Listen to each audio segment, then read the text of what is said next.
What's up mga katropa? This is me Josh at simulan natin ang araw dito sa Ibukaw. At dahil napansin ko nga maganda ang araw, tinignan ko muna ang aking labahan. Napakadami.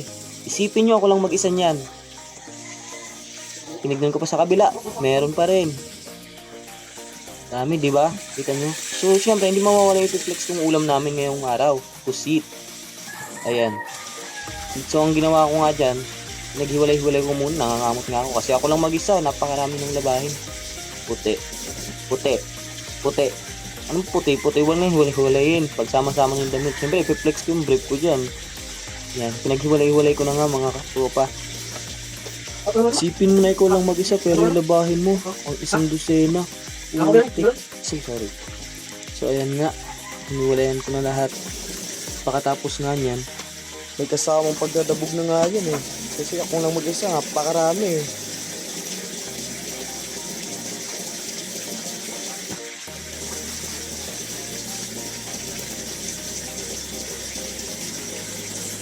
Ito ang naging resulta. So pinaghiwalay ko lang sila. Kaya mag-alala, hindi ko pa yung lalaban ngayon. Hanggat may nasusuot pa ako, kahit pa paano. Siyempre, inuna ko muna yung pagliligo ko. Gahanap muna ako ng damit na isusuot ko. May nakita nga akong damit. Sabi ko parang hindi akin to. Doon pala yung kasama kong isa. Inamoy ko. Kala ko labahin na naman eh. So hindi. Yun. Ito nga yung napili kong damit. Pagkatapos nga niyan, tinignan ko sa baba. Kasi syempre kukuha ko ng short. Alangan naman maligo ako, hindi ako mag-short. Pagkatapos. So meron akong ipiplex dyan sa inyo. Susuotin kong brief. Ayan. Medyo may butas na nga yan. Hindi na ako makapagbili. Sabi nga nung tropa kong isa, lilinisan niya daw yung motor.